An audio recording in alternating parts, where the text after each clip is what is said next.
Back in 2019, this phone came out, a 4G phone that was supposed to be a mid-range device. You know, AMOLED screen, a 48 megapixel camera with a 32 megapixel front, and a fingerprint scanner in the display.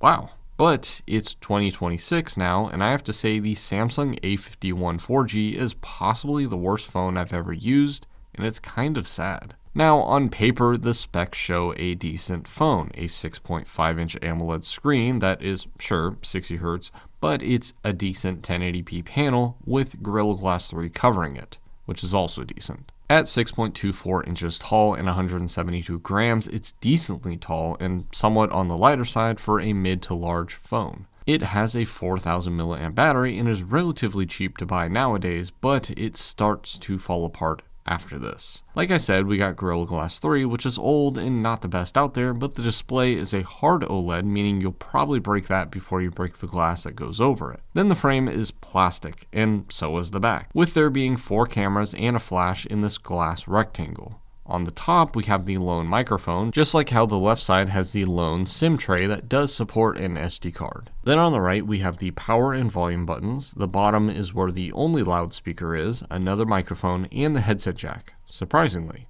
Of course, we get the USB-C 2.0 port, but that's 15 watts of wired charging to charge that 4,000 milliamp cell, which should be great, and, well, isn't. I say it should be great because the processor here is embarrassing even for 2019. Now, a modern comparison is bad, as the comparisons from a modern version, being the A56 versus the Samsung S25, is about 198% performance increase, while the 2024 version would be, well, 185%. So sure, the 139% difference from the A51 4G to the Samsung S10 is actually not that big of a difference, but it's a decent jump in performance that actually took until the 2024 version, the A55, to surpass the performance of the 2019 flagship, the Samsung S10. Let me put this into perspective. The benchmarks of the A51 4G are close to the Apple A9, or the iPhone 6s, or the Samsung S7 with its Snapdragon 821 processor.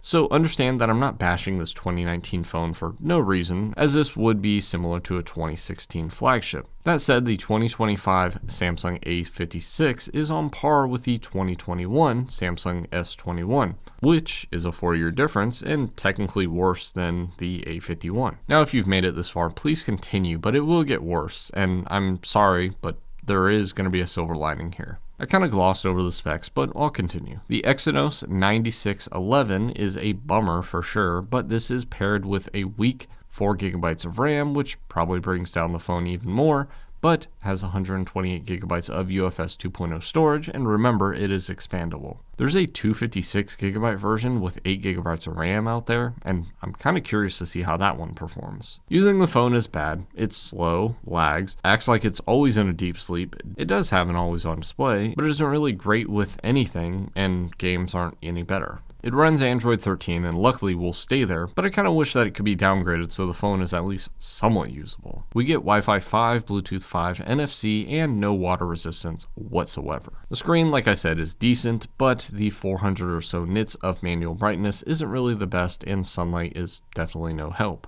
Now, the cameras are interesting for sure. There are some stinkers and some decent ones. For one, the front camera is okay. It's not great being a fixed focus 32 megapixel camera, but I will say that it is fine for being a camera setup that generally isn't great, even when you put these types of cameras in flagship phones. We do get 4K video out of this, being 30 frames per second of course, but it's honestly not that great. Then the rear cameras have some useless ones, like the 2 megapixel depth camera and the 5 megapixel macro, which is barely good.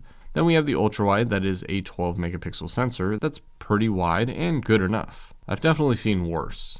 Then of course the main camera is a strange one, being the only focusable camera but with no optical image stabilization on any of these cameras. This is also a half-inch 48 megapixel sensor, which kind of matches what the OnePlus 7 Pro has when dealing with size, but I will say that the images are good. Not amazing, but not terrible for a phone that has a miserable processor inside of it. It still gives off that budget sheen that is probably fixable with messing with the contrast slider, but I would say that the main camera is the highlight of the phone. 4K 30 frames per second video comes out of this too, and isn't really the best, but it's still cool that it has it, instead of just going with 1080p. I forgot to mention that I had to switch from gestures to the 3-button navigation on the bottom because the slow operations had me rethinking if my touches were being registered properly or not. I also forgot about the terrible mushy vibrating motor that just feels so awkward. Now, I'm going to end this video around here because I simply can't recommend this phone for quite a few reasons. But first, let's talk about what's good, and this is a good music phone. It's cheap, it has 120 gigabytes of storage,